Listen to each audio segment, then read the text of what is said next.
Hola, bienvenidas y bienvenidos nuevamente a Voces de la Historia de México Tenochtitlan.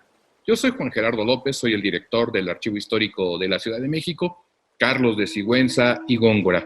Y estamos hoy aquí en este precioso lugar que es hoy en día la biblioteca, el Centro de Documentación Francisco Gamoneda, y que algún día fue la sede del archivo del antiguo ayuntamiento de nuestra ciudad.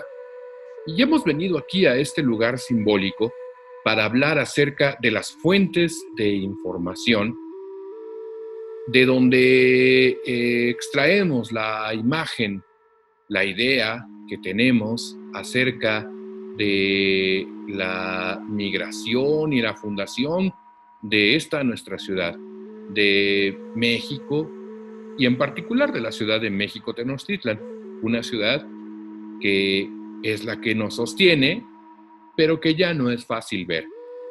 Muy bien, pues hay que decir en este punto que los documentos que utilizamos como fuentes fueron creados entre los siglos XVI y XVII, que fueron de varios tipos. En principio, con sistemas de escritura que los occidentales de su momento no entendían. Sistemas de escritura basados primordialmente en la creación de imágenes. Cuando los occidentales llegaron, también se crearon nuevos documentos que, para apoyar el entendimiento que tuvieran estos, fueron realizando glosas, anotaciones sobre las imágenes. Y después ya se generaron documentos textuales.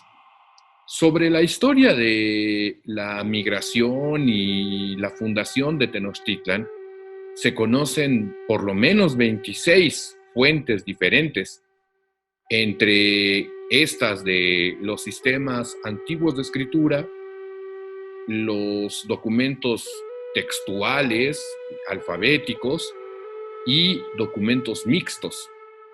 Muchos de ellos fueron generados por los representantes de cada uno de los Altepemes, de cada uno de los pueblos, e incluso sobre la ciudad de México, existieron dos grandes versiones, la versión de los tenochcas y la versión de los tlatelolcas. Al menos eso es lo que ha llegado a nosotros.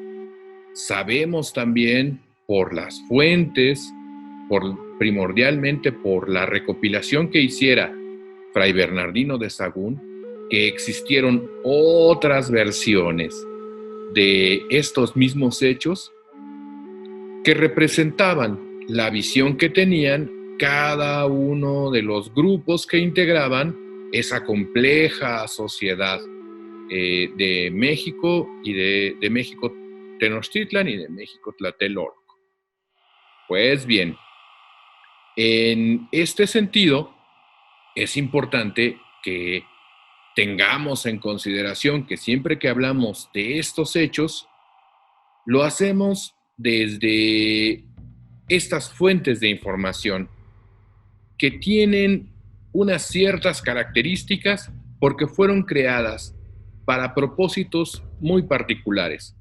Por un lado, algunas fuentes, como el Códice Mendocino, el Códice Mendoza también se le llama, para informar a las autoridades españolas acerca de la amplitud y profundidad del dominio de Tenochtitlan que los españoles ejercían en su lugar a partir del siglo XVI.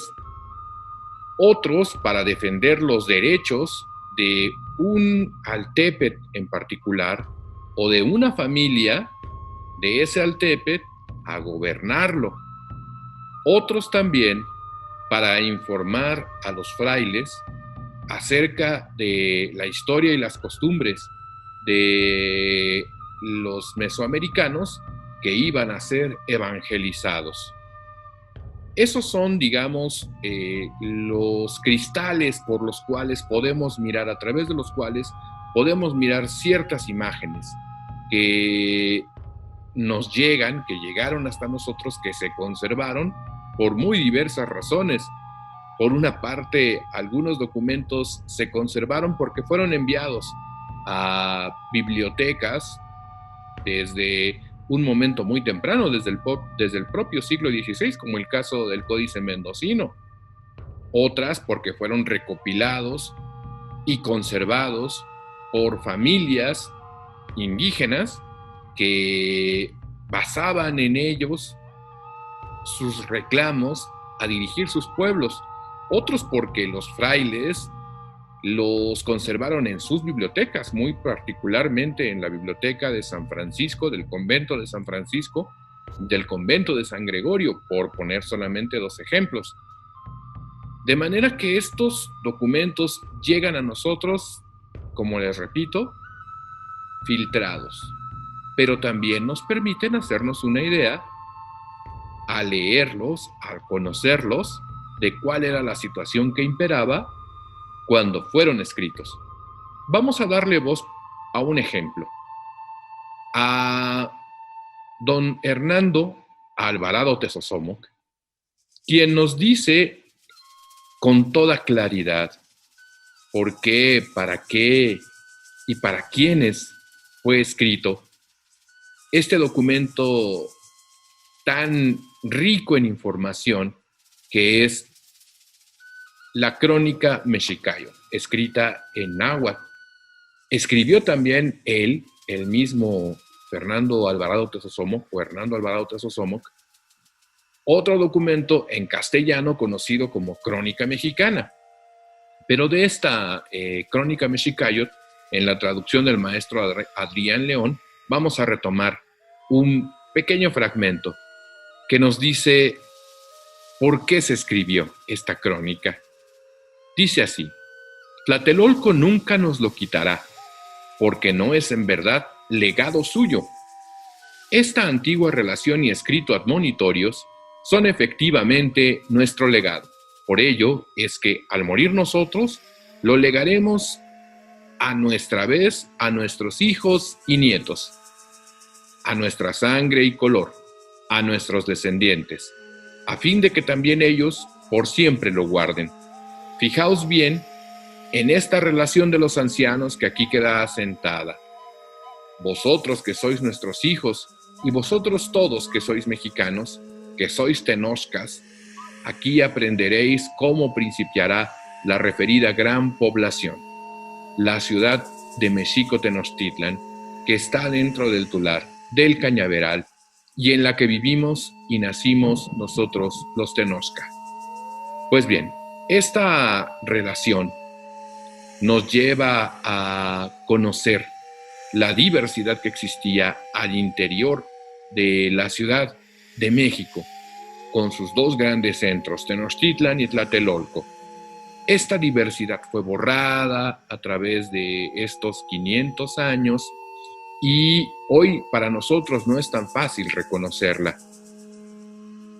Sin embargo, en estos días, en estos momentos históricos que estamos viviendo, tenemos la gran oportunidad de reconocer toda la diversidad indígena e integrarla y sentirnos orgullosos de ella porque formamos parte también de esa diversidad.